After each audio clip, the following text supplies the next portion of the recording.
Good evening once again, ladies and gentlemen. My name is Mark Cross. Tonight I'd like to introduce you to the idea of geothermal heating and cooling. Now, if you've never heard of geothermal heating and cooling, we're going to explain to you today a little bit of how it works, how it differs from your standard forced gas furnace that you may already have in your home, and we're going to teach you how it works. We're going to also give you a little bit of information on how to find government subsidies and tell you a little bit about the government subsidies. But today, it's mainly about how the system works. First off, let me give you a little history into the geothermal. We'll start by letting you know that in the Greek, geo means earth, and thermal means heat. So literally it means the heat from the earth. Now, the earth acts like a giant solar panel and collects the rays from the sun and converts it into heat and holds it in the ground.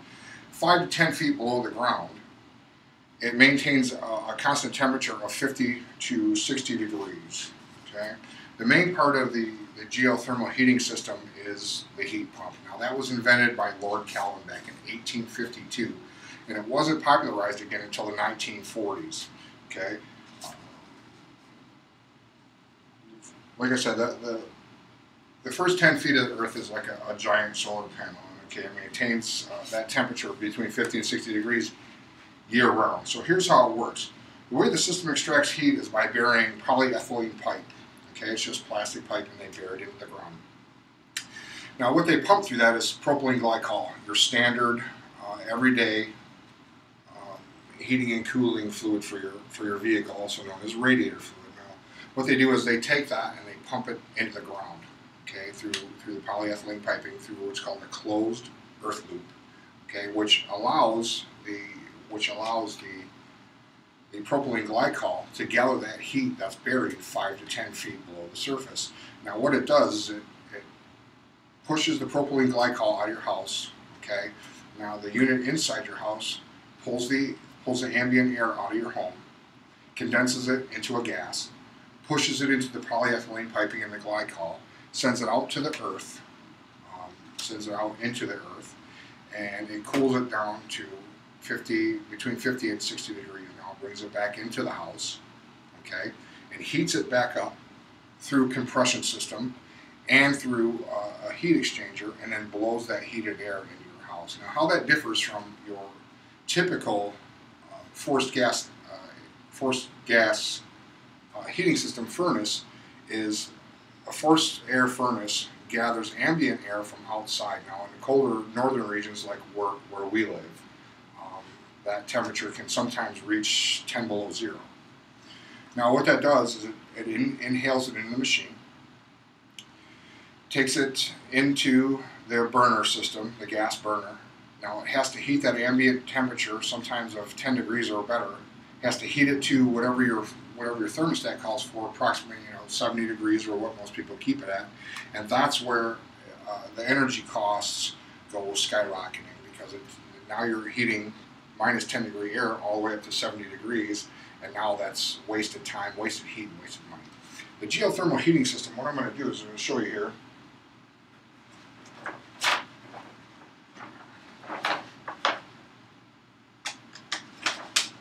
Bear with me.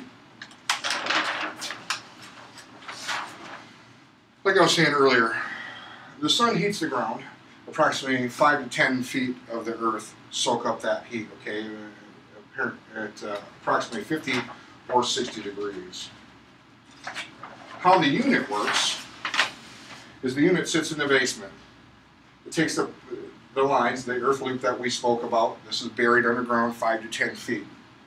It takes the propylene glycol and the heat from your house, sucks the heat down the tube, compresses it, sends it out into the ground, brings it back in on the same loop, warms it up, and you only have to heat that fuel from say 60 to 70 degrees. Now, on the average at gogogeo.com, okay, they tell us that your average geothermal system will save you, depending on the environment that you live in, either a northern or southern environment, 50 to 70% of your monthly heating and cooling bills. Now, I don't know about you, but that's a lot of money, especially if you're in a northern environment like we are. Geothermal heating system The geothermal heating system is one of the best heating and cooling systems out there because it replaces both your gas forced air furnace and your air conditioning system. Okay, so what happens is it goes from heat for all you southern people or people that live in a warmer environment.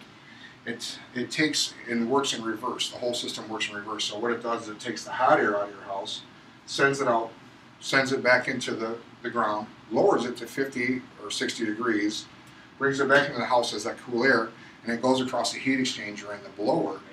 The blower blows that cool air right back through your home. Okay, so in the summertime, it heats or it cools, and in the wintertime, it heats. Okay, now what I've done is I've eliminated all the natural gas in my home and run a geothermal heating system. So now I've eliminated my $300 a month gas bill for my home. What we're trying to get you interested in is saving the environment a little bit and also saving that dollar that you've worked so hard to gain all these years. I know we've given you a lot of information today, but here's a little bit more.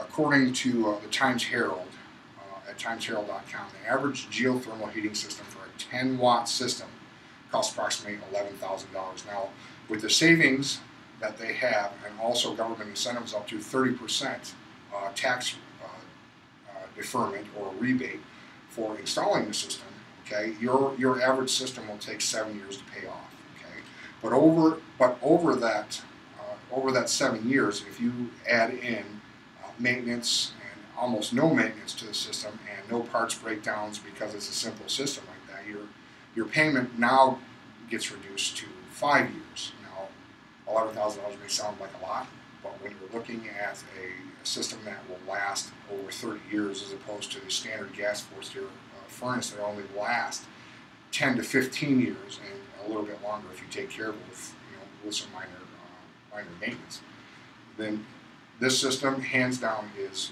one of the best systems for you because it's going to replace both the heating and your cooling and reduce your bill by up to 70%. We've given you a ton of information today, and my hope is that we've given you enough by how the machine works for both heating and cooling that you at least explore or try to explore the suitability of this system for your home and save that hard-earned dollars that you and your family could be using for other things. We'll be coming back to you soon with another update, another energy-saving system.